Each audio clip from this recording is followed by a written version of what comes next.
Assalamualaikum warahmatullahi wabarakatuh. Halo semuanya, izin perkenalkan, nama saya Siti Nur Ajijah Suarnita. Saya dari Prodi Manajemen S1 dengan NPM 2402113332. Di sini saya akan mempresentasikan tugas bahasa Indonesia tentang hubungan bahasa Indonesia dengan manajemen. Nah, di sini saya membawakan judul peran bahasa Indonesia dalam menyusun iklan dan promosi produk. Nah, yang pertama ada pengertian iklan dan promosi. Iklan adalah pesan yang dirancang untuk memperkenalkan atau menawarkan suatu produk atau jasa kepada masyarakat. Nah, tujuan utamanya itu adalah menarik minat konsumen agar membeli atau menggunakan produk atau jasa tersebut.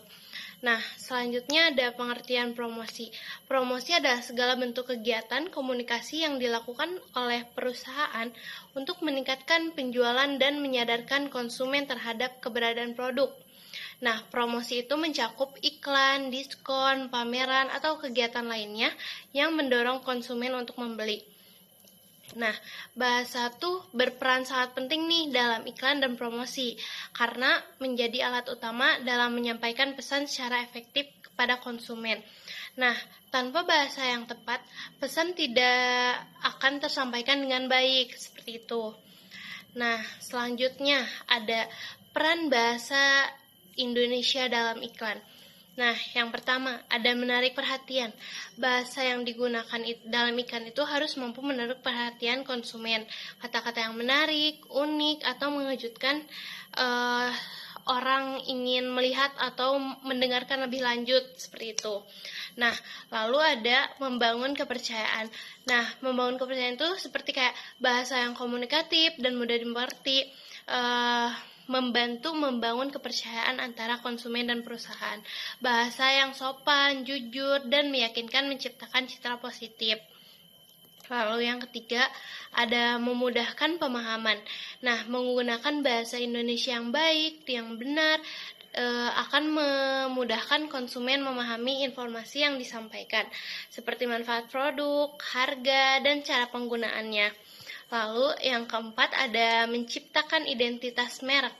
Nah, gaya bahasa yang konsisten dapat memperkuat identitas merek, misalnya penggunaan bahasa gaul untuk produk anak muda atau bahasa formal untuk produk profesional, seperti itu. Lalu selanjutnya ada ciri bahasa yang efektif untuk iklan.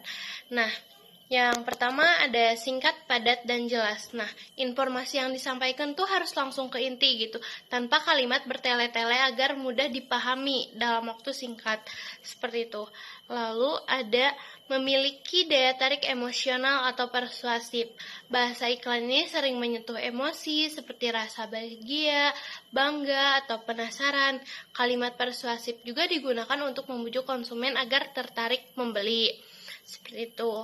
Lalu ada menggunakan slogan atau tagline yang mudah diingat. Nah, slogan yang pendek dan unik akan lebih mudah melekat di pikiran konsumen. Kayak aku dan kau, suka dan kau. Nah, seperti itu. Itu pasti mudah banget buat diingatnya.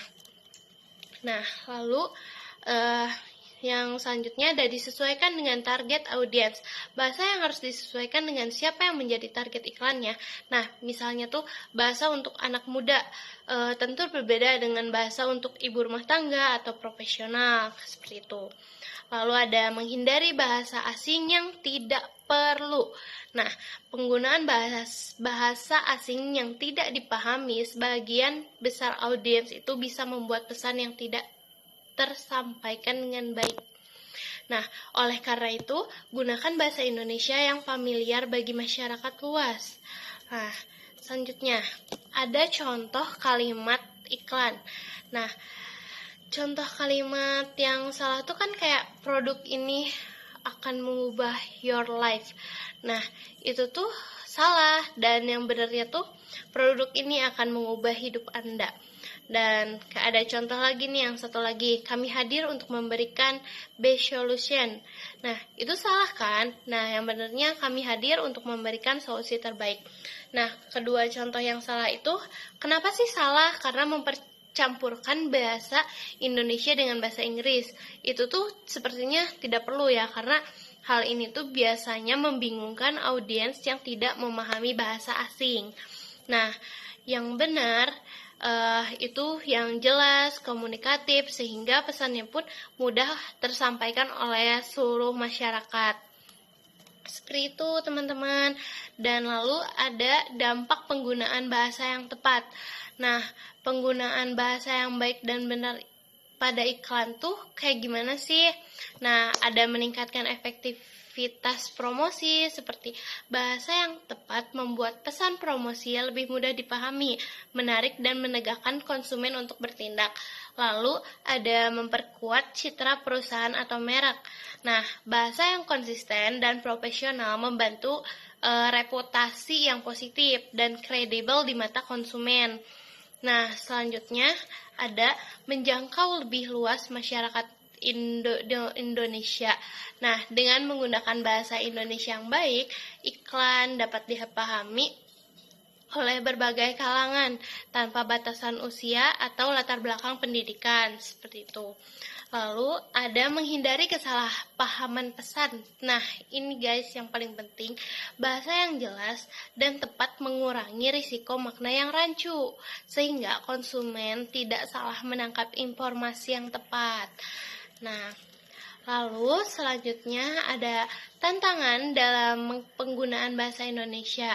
Nah, meskipun bahasa Indonesia itu sangat penting dalam periklanan, terdapat beberapa tantangan juga nih di dalamnya.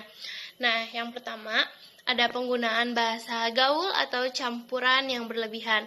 Karena terlalu banyak menggunakan bahasa gaul tuh kan itu bisa buat pesan tuh jadi tidak formal atau membingungkan, terutama bagi audiens yang lebih tua atau dari berbagai daerah lah yang mungkin tidak paham.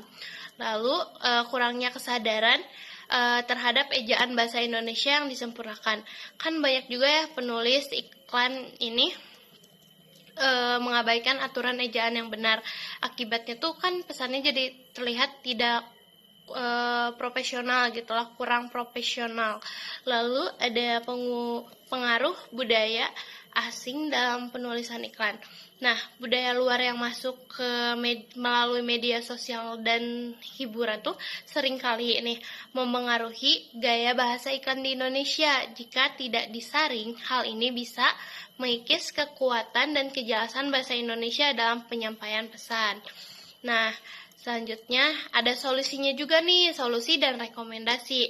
Nah, yang pertama, gunakan bahasa Indonesia sesuai kaidah dan konteks. Nah, jadi gunakanlah bahasa Indonesia yang baik, benar, secara tata bahasa, serta sesuaikan dengan situasi dan audiens iklan. Lalu hindari juga bahasa campuran, terus kata-kata yang membingungkan. Lalu ada konsultasikan dengan ahli bahasa. Jadi kayak sebaiknya tuh kerjasama loh dengan konsultan, dengan ahli bahasa, agar pesan yang disampaikan tuh tepat, menarik, dan tidak menimbulkan kesalahan makna. Lalu ada sesuaikan bahasa dengan segmen pasar. Nah, pilih bahasa yang cocok dengan target audiens, itu yang paling penting. Lalu lakukan riset terhadap preferensi konsumen lokal. Nah, kenali kebiasaan, budaya, dan gaya komunikasi masyarakat setempat. Nah, dengan begitu, iklan lebih mudah diterima karena sesuai dengan kebiasaan dan selera mereka. Nah, seperti itu guys. Jadi kita langsung aja ke kesimpulan. Nah, kesimpulannya tuh jadi bahasa Indonesia memegang peran penting dalam menyampaikan pesan iklan dan promosi, seperti meningkatkan daya tarik iklan, memudahkan pemahaman pesan dan konsumen, membangun kepercayaan terhadap merek atau produk, menggunakan bahasa Indonesia yang baik dan benar. Seperti itu. Segitu saja yang bisa saya sampaikan. Wassalamualaikum warahmatullahi wabarakatuh. Bye-bye.